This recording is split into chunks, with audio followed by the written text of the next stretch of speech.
अब हम लोग जाने कि विशुद्ध चक्र क्या है। विशुद्ध चक्र की अवस्थिति कहाँ है? कंठ में।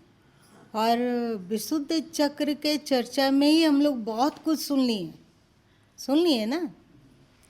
अब हम लोग जानेंगे कि विशुद्ध चक्र के 16 कमलों की पंखुड़ियाँ हैं। विशुद्ध चक्र की बनावट ऐसी है कि प्रतीत होता है वो षोडश दल कमल हो। उसमें 16 पंखुड़ियाँ हैं, परंतु फिर भी बिना जागा हुआ, मतलब यदि हम लोगों का कंठ चक्र, जिसको कि विशुद्ध चक्र कहते हैं, यदि ये जागृत ना हो तो वहाँ पर फिर उस चक्र के बीच में एक त्रिभुजाकार है जिसका मुंह नीचे है। मतलब अभी हम लोगों का कंठ चक्र हमें नीचे धकेलता है, मतलब हमारी ऊर्जा को नीचे की ओर धकेलता है। कंठ चक्र के कारण ही तो कटु बुलाता है ना, होता है कि नहीं? कंठ चक्र के सहयोग के बिना कोई अपना क्रोध प्रकट कर सकता है? यदि अतिभाषी कोई हो तो क्या वो बिना कंठ का उपयोग के अतिभाषी हो सकता है? अथवा हमें सारेगामा गाना है तो बिना कंठ का होगा क्या?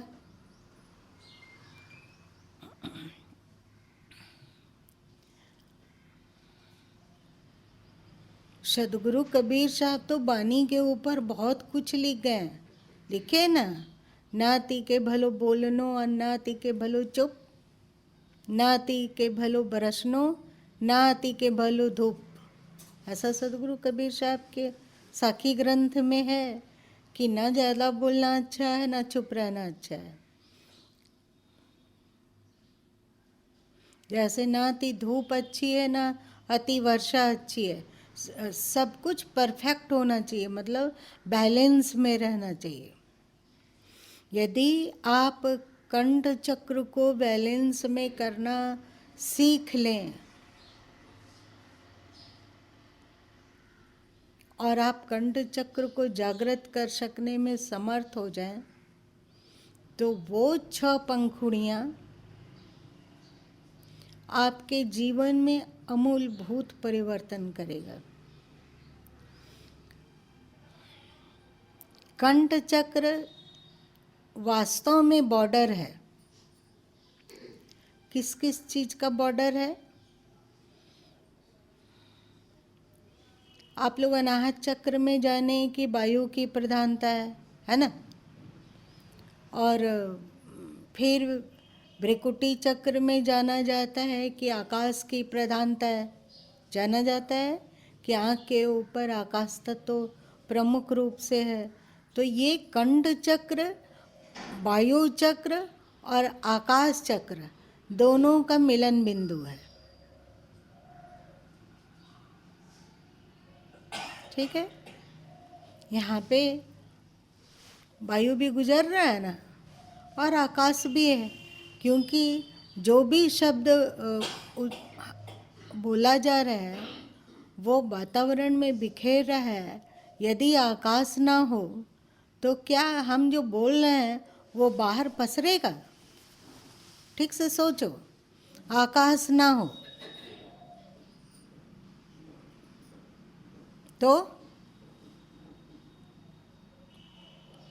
आकाश ना हो तो हमारी ध्वनि, चाहे हम कितना भी चिल्लाएं, तो ध्वनि निकलेगी या नहीं निकलेगी? वही सुनाई नहीं। अपनी ही ध्वनि हम भी नहीं सुन सकेंगे, दूसरे की तो बात ही जाने दो। तो बोलना में एक साथ वायु तत्व भी है, मतलब कंठ में एक साथ वायु तत्व भी है और आकाश तत्व भी है। ये दोनों के मिलन बिंदु को हम लोग विशुद्ध चक्र अथवा कंठ चक्र कहते हैं, है ना। और यदि हम लोगों का ये जागृत होता है, कैसे जागृत किया जा सकता है, इसको हम लोग अंतिम में सुनेंगे, ठीक है ना। इस कंठ चक्र को कैसे जागृत किया जाए, जो कंठ चक्र में त्रिभुज नीचे की ओर घुमा हुआ है, ऐसे है, उसको ऐसे कैसे करें, कैसे करें, इसे हम लोग अंतिम में जानेंगे। हाँ, अभी इंतज़ार करो। इसको यदि हम लोग जागृत कर पाते हैं तो हम लोगों में 6 कलाएं प्रकट होने लगती है, कमो बेसी, कभी ये कला कभी वो कला, ये कला, हम लोगों के जीवन में थोड़ी दिव्यता आती है। हम लोग साधारण संसारी मनुष्य जैसा जीता है कि खाया पिया सोया, स्त्री पुरुष जन्य भोगों को भोगा और बच्चों को पाला पोसा, कमाया धमाया, और एक दिन राम नाम सत्य हो गया और वो दुनिया छोड़ के चला गया। उसका जीवन एक पशु से अच्छा नहीं है। परंतु जिसका विशुद्ध चक्र जाग जाता है, उसका जीवन में दिव्यता आती है। उसका जीवन ऐसा हो जाता है ना कि जिसे विकार कहा जाता है अथवा असुरी वृत्ति कही गई, 16वें अध्याय में इसका चर्चा है ना, मतलब दैविक वृत्ति और असुरी वृत्ति। तो धीरे धीरे असुरी वृत्ति छिन्न होते जाती है। दंभ, घमंड, कठोरता, उग्रता, क्रोध, लालच, वासना इत्यादि से व्यक्ति मुक्त होने लग जाता है। और कंठ चक्र जागता है तो उसके भीतर दैविक वृत्ति जागने लगती है। वो धरती में एक अलग तरीके का इंसान होता है। उसकी जीवनचर्या बदली बदली हुई सी दिखाई देती है। उसका विचार सुनकर अजीब लगता है कि ऐसा भी कोई विचार होता है क्या। इतनी शांतिप्रद और इतना आनंद से परिपूर्ण ऐसा विचार जिसमें राग द्वेष झलकता ना हो, ऐसा चक्र पहला कला जब जीवन में प्रकाशित होता है वो है श्री। श्री मतलब लक्ष्मी। श्री मतलब लक्ष्मी। और हद हो गई, अब फिर से देखो विषयांतर जा रहे हैं, पर 2 मिनट।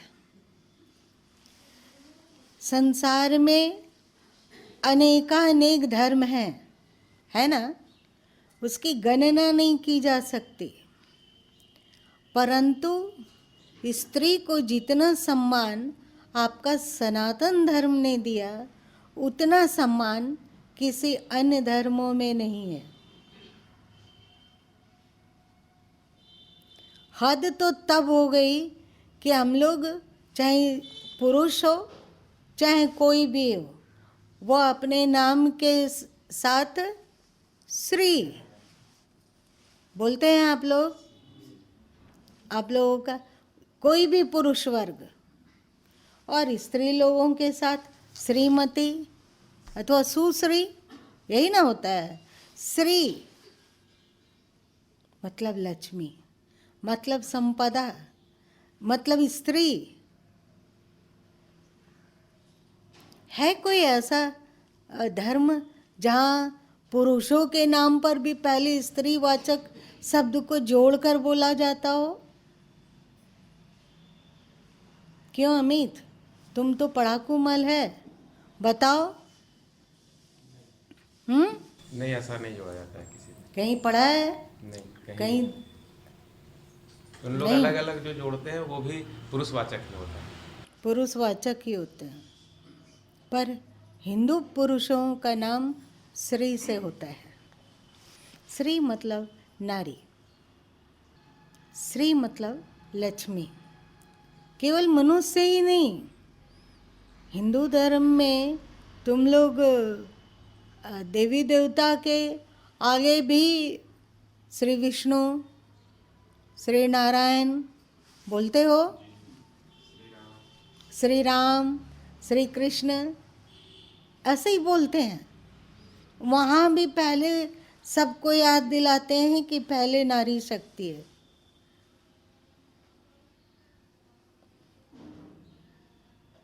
तुम लोगों के हिंदू धर्म में कुछ संप्रदाय ऐसे हैं जो कहते हैं कि स्त्रियों को वेद में अधिकार नहीं है। क्यों?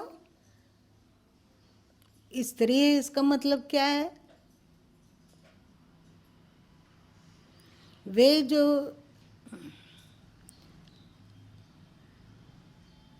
इन बातों को बोलने वाले पंथ वाले लोग हैं, जब अपने गुरु की चर्चा करते हैं तो श्री श्री श्री अनंत श्री हद हो जाती है। संत लोगों का नाम अथवा अपने सदगुरु का नाम, वहाँ पर उनको एक श्री से पेट नहीं भरता है। होता है, आप गुरु को क्या कहते हैं? श्री श्री 108 श्री, अथवा श्री श्री श्री 1008 श्री, अथवा श्री श्री श्री अनंत श्री विभूषित। क्यों ढोंग करते हैं कि स्त्री को वेद नहीं पढ़ना चाहिए और ये करना चाहिए? आप श्री बोल रहे हैं, इसका मतलब कि आप मान रहे हैं कि नारी महान है।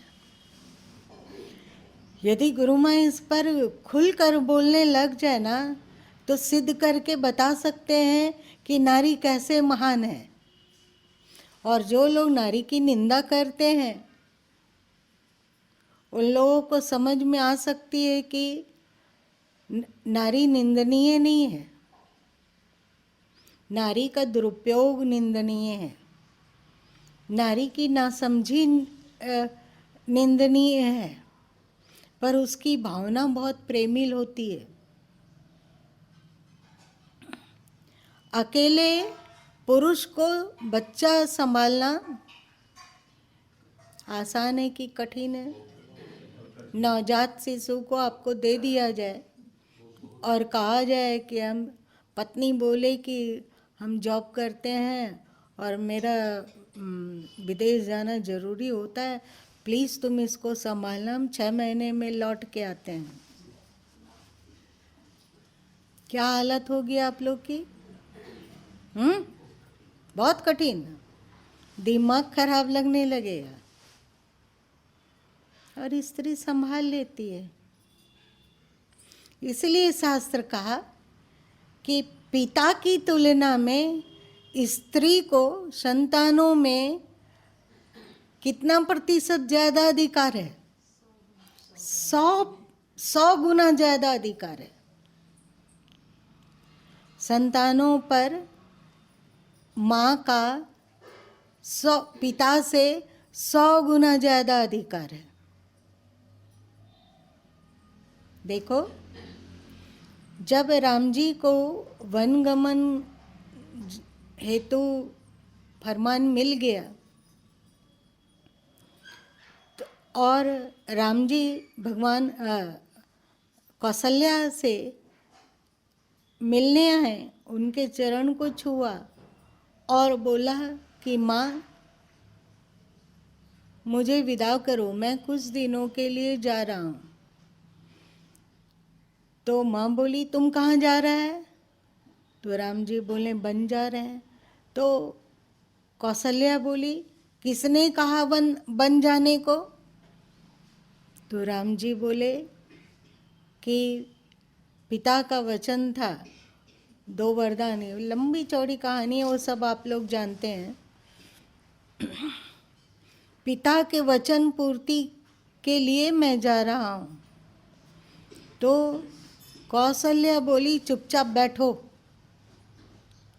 तुम्हारे पिता की तुल्य में तुलना में मेरा अधिकार तुम पर ज़्यादा है। शास्त्र भी यही कहता है। तो फिर श्री राम बोले, लेकिन इसमें कैकेयी का भी, माता कैकेयी की भी सहमति है। तो कौशल्या क्या बोली? क्या बोली? तब मैं तुम्हें रोक नहीं सकती, क्योंकि तुम्हारे पिता के आदेश के साथ माता की भी सहमति मिली हुई है, तो मैं तुम्हें रोक नहीं सकती। अब तुम जा सकते हो। तो रामचरितमानस में भी दिखा कि स्त्री का अधिकार बच्चों पर ज़्यादा होता है पिता की तुलना में। मतलब नारी सम्मान जितना आपके धर्म में है उतना कहीं नहीं मिलता है, कहीं नहीं मिलता है। आपके धर्म में कहा गया कि जिस घर में स्त्री रोती है उस घर से नाराज होकर देवता लोग चले जाते हैं। जहाँ स्त्री की प्रताड़ना होती है, अथवा उस पर चिल्लाया जाता है, अथवा उस पर हाथ उठा दिया जाता है, अथवा उसके साथ नाइंसाफ़ी की जाती है, तो देवता वहाँ से रुष्ट होकर चले जाते हैं। वह घर श्रीहीन हो जाता है। श्रीहीन मतलब शोभाहीन, है ना? शोभाहीन, शांतिहीन, सुखहीन घर वो हो जाता है। ऐसा आपका धर्म कहता है। तो आ जाओ फिर विशुद्ध चक्र में। तो सबसे पहली जो कला विकसित होती है आपके भीतर, वो है श्री का प्रकट होना। श्री मतलब संपदा। यहाँ पर संपदा किसे कहा जा रहा है? गीता का 16वें अध्याय में शायद पहला श्लोक, ये दैविक भाव, अभयम सत्व संशुद्धिम ज्ञान योग व्यवस्थितो दानम दमम दमश्च यज्ञश्च स्वाध्यायस्तप आजरवम अहिंसा सत्यम अक्रोध त्याग शांतिर अपैशुनम दया भूते स्वलोलुप्त्वम मार्दर्व ह्री चापलम। ये जो 16वें अध्याय का पहला, दूसरा, तीसरा श्लोक, तेज क्षमा धृति शौचम अद्रोह अतिमानिता भवन्ति संपदम दैवीम अभिजातस्य भारता। ये 3 श्लोक जो है 16वें अध्याय का पहला, दूसरा और तीसरा, ये गुण अभी हम लोगों का के साथ क्या होता है कि एक गुण को धारण करते हैं तो दूसरा गुण फिसलने लग जाता है। फिसलने लग जाता है मतलब कमी आ जाती है। एक गुण को पकड़ते हैं तो दूसरे गुण में कमी आती है, दूसरे गुण को बढ़ाते हैं तो कोई तीसरे गुण में कमी आने लग जाती है। एक साथ हम सभी दैवी गुणों को धारण करने में बहुत कठिनाई अनुभव करते हैं ना। तो जब आपका कंठ चक्र जाग जाएगा तो एक साथ सभी दैवी गुण धीरे धीरे प्रकट होने लगेंगे। ऐसे ही समझो कि जैसे नारायण गमले में फूल का बीज लगाया तो ये क्या करता है? सुबह सुबह उठ के जाता है गमला के पास, उत्सुकतावश देखता है कि आज कितना अंकुर निकला, कितना फूल का गाछ निकल गया। वैसे ही हम लोगों के भीतर दैविक गुण मतलब ईश्वरीय गुण छुपा हुआ है। ऐसा नहीं है कि दैविक गुण कहीं से खोज खोज कर लाना है। और एक और बात गुरु माँ तुम लोगों को बतलाए थे कि व्यक्ति दैविक गुण को अपनाकर जीवित रह सकता है। एक जरा भी आसुरी अवगुण को ना रहे, ना आने दे जीवन में, और केवल गुण ही गुण हो तो वो जिंदा रह सकता है। पर क्या ऐसा संभव है कि हम केवल आसुरी गुण को ही अपनाएं और आसुरी गुण को में पूर्ण रूपेण जिंदा रह पाएं? हम लोगों में दैविक गुण का एक भी छोटा सा भी लौलेस ना हो, क्या ऐसा संभव है? नहीं, ठीक से सोच कर बोलो। नहीं आसुरी वाला जो है वो आने जाने नष्ट होने वाला है, और जो दैवी संपदा है वो अविनाशी है, वो नष्ट नहीं होता क्योंकि वो आत्मा का गुण है। और एक बार और दीपावली में बताए थे कि जब सागर मंथन हुआ था तो अमृत और जहर दोनों निकला था ना, और साथ साथ में मदिरा भी निकला था। तो भगवान नारायण ने क्या किया? अमृत को देवताओं को पिला दिया, कथा जानते हो। और शिव जी जहर पी लिए और बच गया मदिरा। तो असुरों को अमृत के धोखे में क्या पिलाया गया? मदिरा। ये सब कहानी कभी घटना घटी है, ये संभव भी हो सकता है, असंभव भी हो सकता है, परंतु इसमें जो तथ्य छुपा हुआ है, इसमें जो दृष्टिकोण छुपा हुआ है, इसमें जो ज्ञान छुपा हुआ है कि देवताओं ने अमृत पिया है इसलिए वो नहीं मर सकता है, दब सकता है, पराजित हो सकता है कुछ दिन के लिए, लेकिन पूर्ण रूपेण मर जाए ऐसा संभव नहीं है। और असुर लोगों को क्योंकि अमृत नहीं मिला इसलिए उन्हें मृत्यु से कोई नहीं बचा सकता। तो उसी तरह जो असुरी वृत्ति है,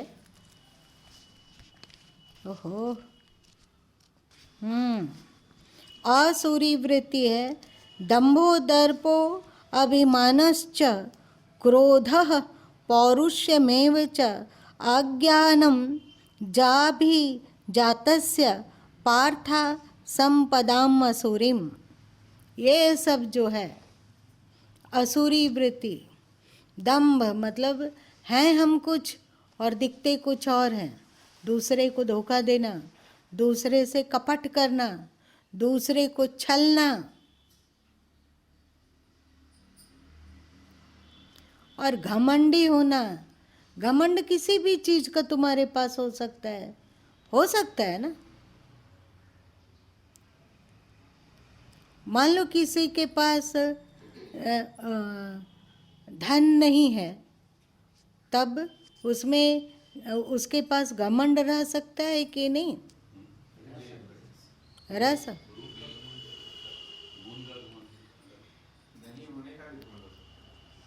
नहीं होने का भी, तुम फटा वस्त्र पहन लो तो तुमको ये घमंड हो सकता है कि हमें क्या है, हम तो मस्त मौला आदमी है, फटे चीटे कपड़े को पहनने में भी हमें संकोच नहीं लगता है। घमंड हो सकता है ना। अजीब है, कठोरता, उग्रता। बाज को देखो, जो पक्षी अथवा छोटा पशु खरगोश इत्यादि को वो पकड़ लेता है तो फिर उसका मरना सुनिश्चित है ना। ऐसा पकड़ता है, इस तरह पकड़ता है कि उसका दम घुट जाता है और फिर उसको वो आराम से खाता है। सोचो कि जब बाज पंछी अपने घोंसले में आता है तो क्या अपने बच्चों को भी उसी तरह पकड़ता है और उसी तरह मार डालता है, या उसका कठोरता रफू चक्कर हो चुका होता है, वहाँ पर वो कोई अलग ही प्राणी दिखता है, प्रेम से भरा हुआ। शायद अपने कंठ में ढेर सारा दाना वो दबा कर लाया हो जो बच्चों के मुंह में थोड़ा थोड़ा डालता है ना। केवल असुरता नहीं रह सकता है, कठोर से कठोर, दुष्ट से दुष्ट व्यक्ति में भी अच्छाई छुपी हुई है। पर कोई व्यक्ति श्रेष्ठतम गुणों को अपनाकर और पूर्ण रूपेण अश्रेष्ठ गुणों से मुक्त हो सकता है, क्योंकि कितनी भी असुरी वृत्ति हो, गंदी आदत हो, गंदा अवगुण हो, परंतु वो टिकाऊ नहीं है, परिवर्तनशील है, मरण धर्म है, उसको हटाया जा सकता है। पर दैविक गुण हमारा स्वभाव है, उसे नहीं हटाया जा सकता है। वो अमृत पिया हुआ है, इसलिए उसका मरना असंभव है। क्या होता है, अभी अज्ञान काल में तुम लोगों के भीतर अच्छे गुण दबे होते हैं। क्रोधी से क्रोधी व्यक्ति में भी शांति दबी हुई है या नहीं है? दबी हुई है, उसके भीतर भी शांति है। क्रोध प्रकट हो रहा है क्योंकि क्रोध को वो खुराक दे रहा है, पर क्षमा, शांति, प्रेम उसके भीतर है। असुरी वृत्ति धीरे धीरे सनय सनय स्वयं ही कमजोर पड़ता जाता है और दैविक वृत्ति धीरे धीरे करके जागने लग जाती है। ये कंठ चक्र यदि आपका जाग गया तब ऐसा होता है। क्या समझे? अपने को पापी मत समझो, अपने को नीच मत समझो। तुम्हारे भीतर देव दुर्लभ संपदा छुपा हुआ है, उसको जगाओ और अपने को देखो तो जानोगे कि न तुम पापी हो, न ही नीच हो, न ही अवगुणी हो, न ही दुष्ट हो, प्रत्युत तुम परम पवित्र परमात्मा के लाडले संतान हो। तुम इसे भूल गए हो। ये हुआ पहला कला, ये हुई पहली कला श्री। दूसरी कला क्या है? यदि अभी शुरू करेंगे बोलने तो घबरा कर जल्दी समाप्त करना होगा, है ना? तो हम लोग दूसरा दिन सुनेंगे। लेकिन हाँ, 5 मिनट में आप लोग बता सकते हो कि आज का उपदेश को सुनकर तुम लोगों ने क्या शिक्षा ली, अथवा कोई क्या संदेह जागा कि कुछ पूछने का मन अथवा नहीं समझ में आया हो, ऐसा कुछ? हाँ। श्री की जो चर्चा हुई संपदा की, तो ये जो भी गुण है वो श्री के अंतर्गत आएगा। हाँ, दैवी गुण जितने हैं वे सब श्री के अंतर्गत हैं। ये जो अभी जो अंतिम में गुरु माँ के द्वारा बताया गया कि पाप मतलब ऐसा नहीं है कि हम लोग पापी हैं या फिर मतलब उस अश्रेष्ठ कार्य करने वाले ही हैं।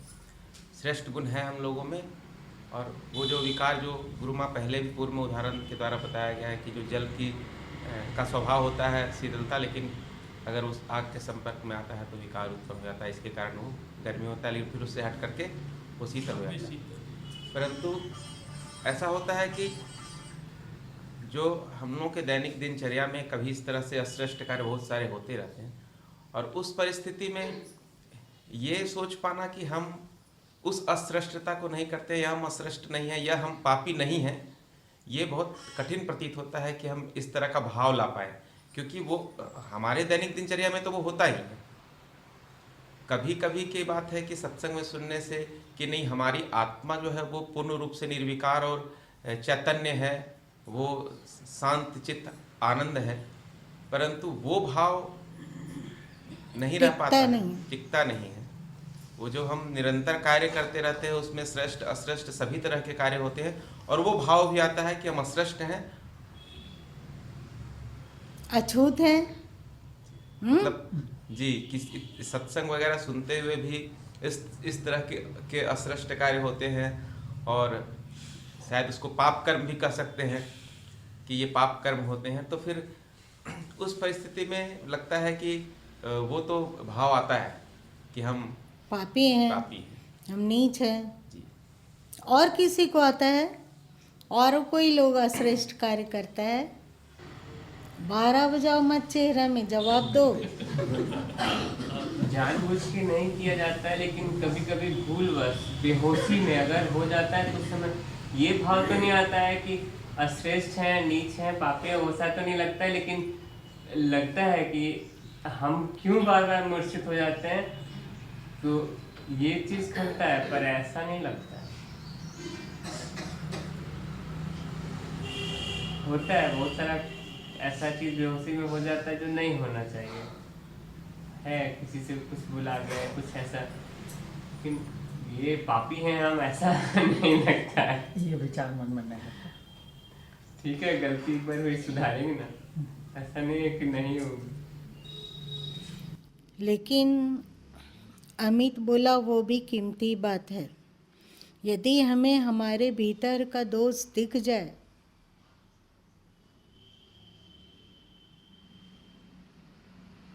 तो क्या करेंगे?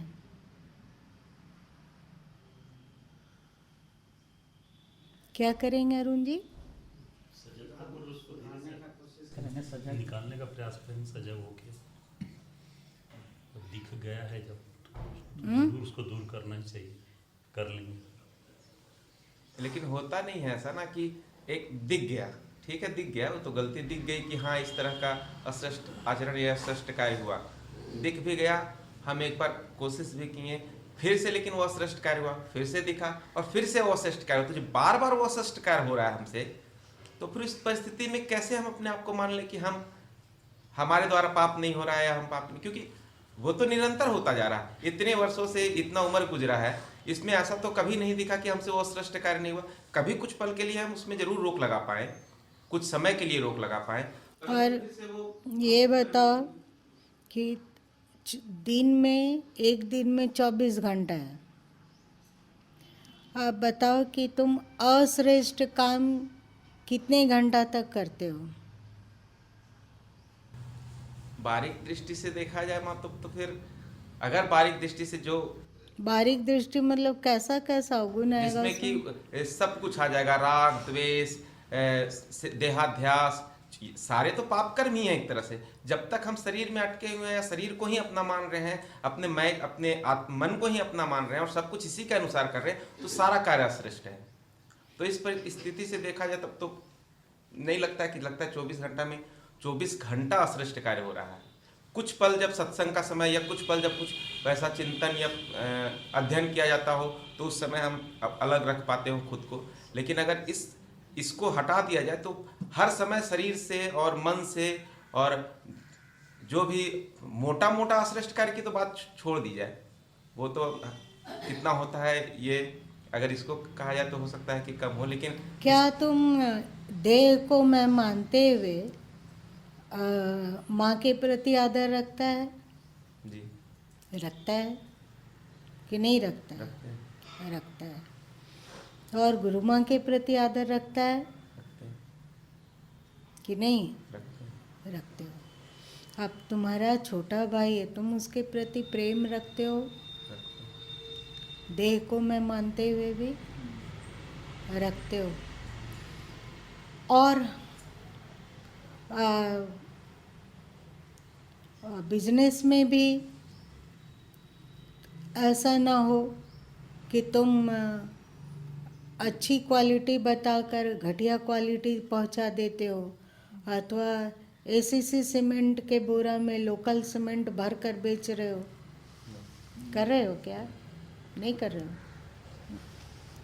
और यदि कोई तुमको रास्ता में बहुत भूखा व्यक्ति मिल जाए, तुम तड़प रहा हो भूख से, और वहीं बगल में खोमचा वाला कोई घूम रहा हो, तो तुम उसको खिलाते हो कि नहीं खिलाते हो?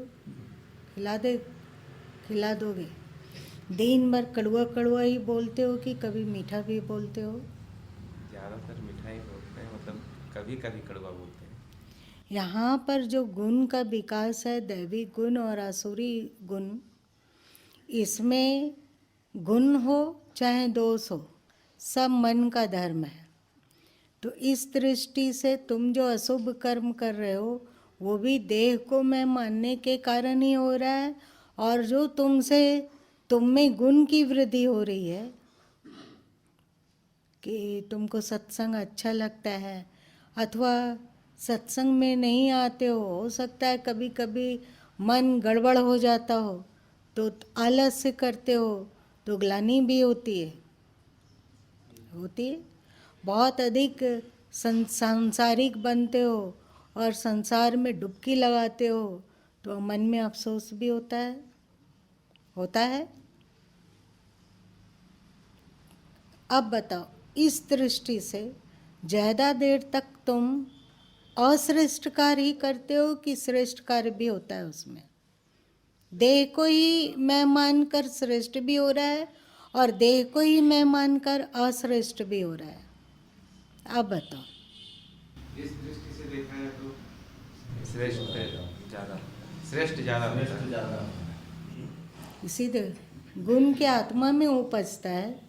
नहीं। हाँ, नहीं। ये जो दैविक वृत्ति है वो सब आत्मा में नहीं, मन में उपजेगा। दोष भी मन में उपजेगा। दोष क्षणिक है, आने जाने वाला है, और जो तुम्हारे भीतर गुण है वो टिकाऊ है। क्रोध किया तुम, बम्फर क्रोध किया, कितना देर चलेगा वो क्रोध? बहुत ज़्यादा हुआ तो व्यक्ति के अनुसार किसी को 10 मिनट, किसी को 15 मिनट, किसी को आधा घंटा, उससे ज़्यादा तो नहीं चलेगा। नितेश, अपना अनुभव बताओ। थोड़ा देर से ज़्यादा नहीं। तुम बताओ नारायण। बहुत देर तक तो नहीं रहता। 1-2 घंटा। तुम बताओ सीमा, तेरे भीतर में कभी क्षोभ आता है तो कितना देर टिकता है? थोड़ा देर ही रहता है, फिर थोड़ा मन अशांत लगता है। तो मन तो अशांत है क्योंकि गड़बड़ चीज़ तुम लोग पकड़ लिए हो। ये माचिस का तिल्ली तुम लोग कान में डालो तो दुखेगा कि नहीं दुखेगा? अब तुम कहोगे कि नहीं ये तो हम डालेंगे ही और दुखता है तो दुखता है, तो कान में डालते रहो तो कान भी बहरा हो जाएगा। क्योंकि कान बनाया गया है माचिस की तिल्ली डालने के लिए नहीं, सुनने के लिए बनाया गया है ना। तो उसमें तुम विजातीय चीज़ डाल दो, पैर में कांटा चुभो दो तो दर्द होगा कि नहीं? क्यों? क्योंकि पैर कांटा चुभोने के लिए नहीं बना है। वैसे ही आपके मन में जैसे ही असुरी वृत्ति जागती है तो क्या होता है? क्षोभ उत्पन्न होता है, अशांति उत्पन्न होती है, गर्मी बढ़ती है। इसका मतलब है कि हम लोग अपने मन में, जो हम लोगों को मन मिला है, वो इन सब दुर्गुणों के प्रपंच को अपने में रखने के लिए नहीं मिला है, इसलिए मन में दर्द होता है। थोड़ा देर चिल्ला लेते हो, थोड़ा देर कुछ कर लेते हो, उसके बाद फिर से मन क्या हो जाता है? शांत हो जाता है। अधिकतर आप श्रेष्ठ कार्य करते हैं और बहुत कम अश्रेष्ठ होता है। परंतु यदि आपकी दृष्टि से श्रेष्ठ कार्यों में हो और अश्रेष्ठ कार्यों को स्नेह स्नेह स्नेह समाप्त करने की प्रवृत्ति हो अथवा संकल्प हो और साथ साथ में कंठ चक्र को भी जागृत करने का पुरुषार्थ हो, तो हमारे भीतर जो अवगुण दिख रहे हैं वो दूर होंगे ही। आज दूर हो या 5 जन्म के बाद दूर हो, बताओ तुम कितने नीच शिरोमणि हो, और बताओ पॉजिटिविटी तुम में कितना है, मतलब श्रेष्ठत्व तुम में कितना है। इस दृष्टि से देखा जाए तो पॉजिटिविटी ज़्यादा है और नेगेटिविटी कम है। यही तो ठीक से समझना होता है अध्यात्म को। गुण दोष मन में है, आत्मा में नहीं। आत्मा में क्या है? तुम्हारे स्वरूप में शांति है, प्रेम है, प्रसन्नता है, आनंद है, निर्विकारिता है, निश्चलता है। मन को हटा के देखो, तुम लोग को बताए ना गुरु माँ कि मन को हटा के देखो, मतलब ना उसमें मन में ही गुण भी है और अवगुण भी है ना। अब मन को तुम बीच से हटा दो, ध्यानस्थ होकर चुप हो जाओ, मतलब विचार रहित हो जाओ। मन क्या है? विचारों का पुलिंदा, विचारों को ही मन कहा जाता है। तो जैसे ही तुम्हारा मन चुप हुआ, कोई विचार नहीं है, अब देखो कि तुमको क्या क्या अनुभव होता है। अरे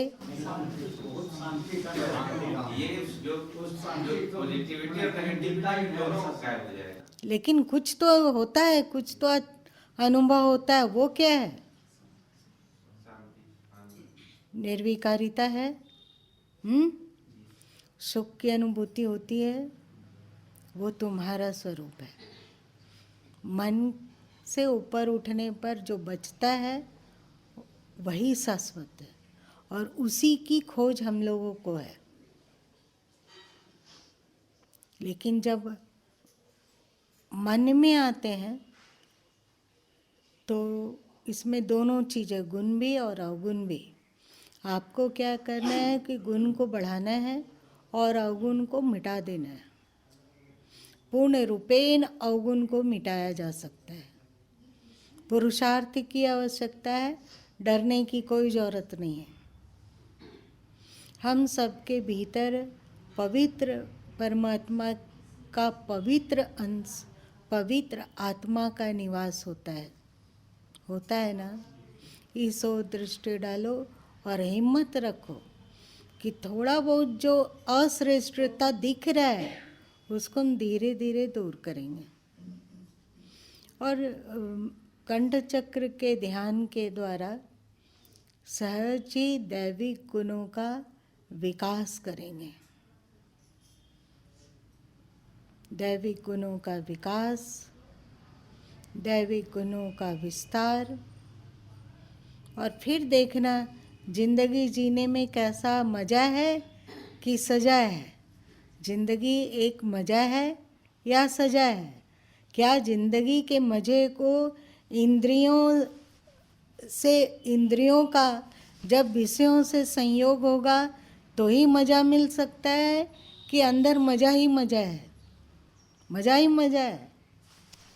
बस अब क्या चाहिए? चलो, अध्यात्म आपको सिखलाता है क्या? पराधीन हुए बिना मज़ा कैसे लिया जाए।